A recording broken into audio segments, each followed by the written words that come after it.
Hi, ഞാൻ Anoop Narayanan, first world CEO. ആദ്യം തന്നെ എല്ലാവർക്കും ഹാപ്പി ന്യൂ ഇയർ.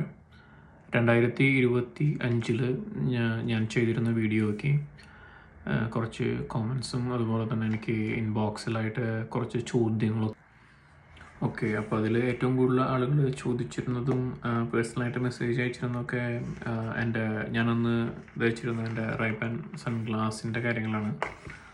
അപ്പോൾ ഇതല്ല, ഇത് വേറൊരെണ്ണമാണ്. പിന്നെയുള്ള ചോദ്യങ്ങൾ എന്താ പറയുക, എങ്ങനെ US വന്നു കഴിഞ്ഞാൽ ഒരു ജോലി കിട്ടും, ജോലിക്ക് വരാൻ പറ്റുമോ, അതുപോലെ ഗ്രീൻ കാർഡിന് എത്ര സമയം എടുക്കും, ഗ്രീൻ കാർഡിന് എത്ര പൈസ ചിലവാക്കണം, അതുപോലെ നമ്മുടെ ഒരു അഡ്മിഷൻ തുടങ്ങി ഈ വിസ ഇൻ്റർവ്യൂ വരെയുള്ള അല്ലെങ്കിൽ വിസ കിട്ടുന്നവരുള്ളൊരു എത്ര സമയം എടുക്കും അതിന്. അപ്പോൾ അത് ഡിപ്പെൻസ് ആണ്. അത് എസ്പെഷ്യലി എന്താ പറയുക, നമ്മുടെ US കൗൺസിലേറ്റിൽ വിസ സ്ലോട്ടും ഇൻ്റർവ്യൂവിൻ്റെ അതുപോലെ നമ്മുടെ അഡ്മിഷൻ ഗ്യാരണ്ടി ഉണ്ടോ. ഓക്കെ, നമ്മൾ ആദ്യം ചെയ്യണത് എന്താണെന്ന് വെച്ചാൽ നിങ്ങളുടെ ക്രെഡൻഷ്യൽസ് മേടിച്ച് നമ്മൾ അത് നോക്കി അതിനെ വെരിഫൈ ചെയ്തതിന് ശേഷമേ നമ്മൾ യൂണിവേഴ്സിറ്റി അപ്രോച്ച് ചെയ്യുള്ളൂ. അതുപോലെ ഒരു ചോദ്യമായിരുന്നു വിസ കിട്ടാനായിട്ട് എങ്ങനെയാണെന്നുള്ളത്, അതിൽ ഗ്യാരണ്ടി ഉണ്ടോ, അല്ലെങ്കിൽ നമുക്ക് പോയി അറ്റൻഡ് ചെയ്യുന്ന എല്ലാവർക്കും വിസ കിട്ടുമോ എന്നുള്ളത്. അപ്പോൾ അതിൻ്റെ സിമ്പിളായിട്ട് ആൻസർ അങ്ങനെ എളുപ്പത്തിൽ അല്ലെങ്കിൽ കിട്ടുകയല്ല, അത് നമ്മൾ ആ ദിവസം വിസ.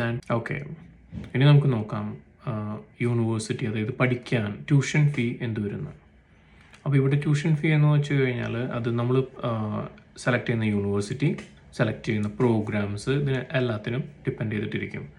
ഓക്കെ, അപ്പോൾ നമുക്ക് അതുപോലെ അഡ്മിഷൻ റിക്വയർമെൻറ്റിൽ വളരെ ഇമ്പോർട്ടൻ്റ് ആയിട്ടൊരു കാര്യമാണ് നമ്മുടെ ഇംഗ്ലീഷ് ലാംഗ്വേജ് പ്രൊഫിഷ്യൻസി. അപ്പോൾ ഒരുപാട് ആളുകൾ അതിനെക്കുറിച്ച് പറയുന്നുണ്ട്, അതായത് IELTS നിർബന്ധമാണോ, അല്ലെങ്കിൽ ഏതെങ്കിലും ഒരു ഇംഗ്ലീഷ് ലാംഗ്വേജ് പ്രൊഫിഷ്യൻസി സർട്ടിഫിക്കറ്റ് അപ്പോൾ നമുക്ക് ഇപ്പോൾ നമ്മൾ യൂണിവേഴ്സിറ്റിയിൽ അഡ്മിഷൻ്റെ കാര്യം പറഞ്ഞല്ലോ. അപ്പോൾ യൂണിവേഴ്സിറ്റിയിൽ അഡ്മിഷൻ കഴിഞ്ഞതിന് ശേഷം നമുക്ക് പാർട്ട് ടൈം ജോബ് ചെയ്യാൻ പറ്റും. അത് ഈ പറഞ്ഞ പോലെ 99.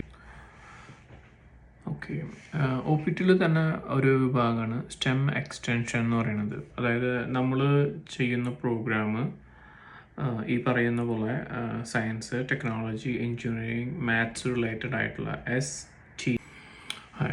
എനിക്ക് തോന്നുന്നു ഞാനിപ്പോൾ ഓൾമോസ്റ്റ് ഈ പറഞ്ഞ അക്കാഡമിക് പ്രോസസ്സിൻ്റെ എല്ലാ റൂട്ടിലും നമ്മൾ ഓൾറെഡി പോയി കഴിഞ്ഞു എന്ന് തോന്നുന്നു.